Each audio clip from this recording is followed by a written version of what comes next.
आज की कहानी है एक भिक्षु की है। कहानी देखने से पहले इस वीडियो को लाइक और चैनल को सब्सक्राइब जरूर कर दें। भिक्षु वह होता है जो सब कुछ त्याग देता है और एक चीज को अपना लक्ष्य बना लेता है। किसी व्यक्ति के भिक्षु बनने के पीछे एक बड़ी वजह होती है। कोई भी भिक्षु ऐसे ही नहीं बन जाता। उस व्यक्ति के भिक्षु बनने के पीछे भी एक बड़ी वजह थी। भिक्षु बनने से पहले उस व्यक्ति के मन ने उसे कई गलत काम करने पर मजबूर किया था। उसने कई पाप किए थे। वह व्यक्ति अपने मन के अनुसार चलने लगता है। उस व्यक्ति के मन ने उसे अपना गुलाम बना रखा था और वह अपने मन का दास था।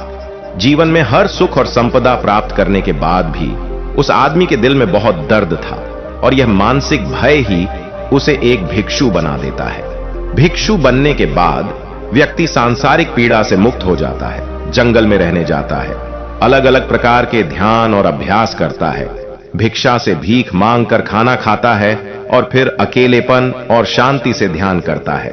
लेकिन फिर भी उस व्यक्ति का मन शांत नहीं है। वह बेचैन और परेशान होकर रहता है। यहां एक बात समझनी चाहिए। जैसा कि हम सभी जानते हैं, ध्यान किसी भी आध्यात्मिक यात्रा या आत्म सुधार की शुरुआती चरण होता है। इसे शुरू किया जाता है जब आपका मन शांत हो, जब हमारा मन हमारी बात सुनता है। लेकिन उस भिक्षु का मन ना तो शांत है और ना ही उसकी बात सुन रहा है। उस भिक्षु के मन में एक बात बैठ गई कि मन को नियंत्रित करना असंभव है। लेकिन फिर एक दिन वह भिक्षु एक व्यक्ति से मिलता है जो ना तो भिक्षु है और ना ही एक बुद्धिमान व्यक्ति है। वह एक साधारण सा चरवाहा था जो भेड़ बकरियों को चराता था। उसका नाम गोपाल था, जो जंगल में भेड़ बकरियों को चराने में लगा था। गोपाल उससे पूछता है, क्या मैं आपकी मदद कर सकता हूं? आप बहुत चिंतित दिख रहे हैं। पिछले कई दिनों से देख रहा हूं कि आप बहुत बेचैन हैं। अगर आप चाहे तो मैं आपकी मदद कर सकता हूं। भिक्षु ने गोपाल की बात सुनते ही हंसते हुए कहा, तुम मेरी मदद कैसे कर सकते हो? तुम संसारी हो और तुम मोहमाया और संसार से जुड़े हुए हो। मैंने सब कुछ छोड़ दिया और जंगल में आया, फिर भी मेरा मन मेरे वश में नहीं है। गोपाल कहता है कि हां, मैं तुम्हें सिखा सकता हूं। मुझे अपने मन को वश में करना आता है। वह चरवाहा कहता है, मन को वश में करने के लिए सभी वस्तुओं का त्याग करने की आवश्यकता नहीं है, ना ही जंगल में आकर रहने की जरूरत है। मन को वश में करने के लिए बस एक चीज को छोड़ना सबसे जरूरी है। वह भिक्षु उस चरवाहे से पूछता है, वह एक चीज क्या है? चरवाहा कहता है, गलत जानकारी। आज तक हमारे भीतर जो भी जानकारी गई है उसी ने हमारे मस्तिष्क और मन का निर्माण किया है। सन्यासी उस चरवाहे से पूछता है, परंतु वह कैसे? वह चरवाहा समझाते हुए कहता है, मान लो तुमने आज तक अपने जीवन में सेब का फल ही नहीं खाया है, तुम्हें सबके स्वाद के बारे में कुछ भी नहीं पता, तो क्या तुम्हारा मन कभी सेब खाने को कर सकता है? इसीलिए हमारे मन का निर्माण जानकारी से होता है। वह सन्यासी चरवाहे की बात से प्रभावित हो जाता है और कहता है, क्या तुम मुझे थोड़ा और विस्तार में बता सकते हो?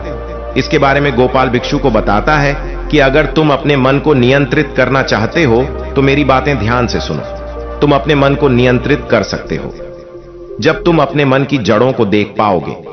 मन का निर्माण जानकारी से होता है और हमारे शरीर में जानकारी के 5 प्रवेश द्वार होते हैं।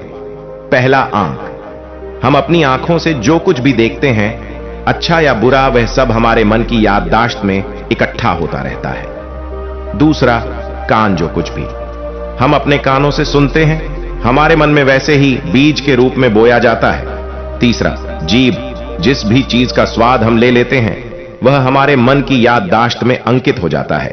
चौथा है नाक। जो एक बार सांस लेते हैं, चाहे वह सुगंधित हो या दुर्गंधित, वह हमारे मन में दर्ज हो जाता है।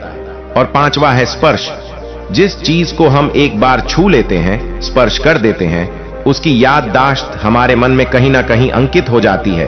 इन 5 और शारीरिक द्वारों से जो भी जानकारी हमारे अंदर प्रवेश करती है, वह जानकारी बीजों के रूप में जमा हो जाती है और धीरे धीरे वृक्ष बनते हैं। हमारा मन मिट्टी की तरह है जिसमें बीज बोए जाते हैं और हमारी बुद्धि बीज बोने वाले किसान की तरह। अगर हमारी बुद्धि गलत जानकारी को सही जानकारी के बीज बो देगी और भविष्य में जब वह बीज वृक्ष बनेगा तो भविष्य में वह पेड़ खराब फल देगा।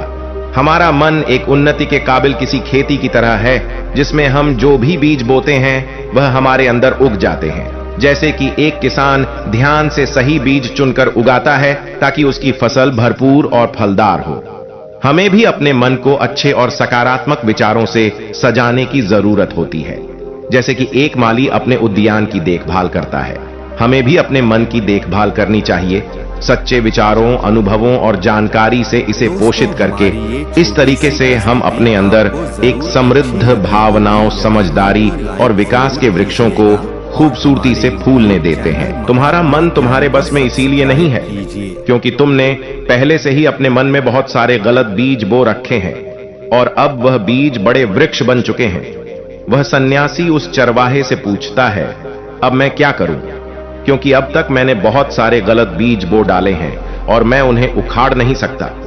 गोपाल भिक्षु से कहता है, अज्ञानता और अनजाने में गलत बीज बो रहे थे, लेकिन आज से सच्चे मन से सही बीज बोना शुरू करो। अगर अंदर हजारों गलत बीज है तो क्या हुआ, अब तैयार हो रहे जो लाखों सही बीज उगाने के लिए तुम्हें बस ध्यान देना होगा कि देखने के इन 5 द्वारों के माध्यम से तुम्हारे अंदर कौन सी जानकारी जा रही है और जो जानकारी आ रही है वह सही है या नहीं। भिक्षु पूछता है, यह कब तक करना होगा? गोपाल कहता है, पूरी जिंदगी जैसे तुम हर दिन अपने पेट को अच्छा खाना देते हो, ठीक उसी तरह हर दिन अपने मन को भी अच्छी जानकारी और सही विचार दो। जीवन में हर दिन हर पल तुम्हारे सामने 2 विकल्प होंगे, जिनमें से एक सही होगा और दूसरा गलत, लेकिन तुम्हें हर बार सही विकल्प का चुनाव करना होगा। हमेशा याद रखना, सही चुनाव करने से तुम्हें अंदर दुख हो सकता है, तुम्हें तकलीफ भी हो सकती है, लेकिन वह तकलीफ कुछ समय के लिए ही होगी। तो चाहे अंदर तुम्हारे कितना भी दर्द हो, तुम्हें हर बार सही विकल्प का चुनाव करना होगा। जितनी बार तुम सही चुनते हो, उतने ही अधिक सही बीज तुम्हारे अंदर बोए जाएंगे, और जिस दिन तुम्हारे अंदर सही बीजों की संख्या गलत बीजों की संख्या से अधिक हो जाएगी, उस दिन तुम्हारा मन तुम्हारे नियंत्रण में होगा। लेकिन उस दिन के लिए तुम्हें आज से ही अपने प्रयास को जारी रखना होगा। भिक्षु गोपाल की बातों को समझ जाता है। अगर आपको यह वीडियो पसंद आया हो तो इस वीडियो को लाइक और अपने दोस्तों और परिवार के साथ भी शेयर करें। नमो बुद्धाय।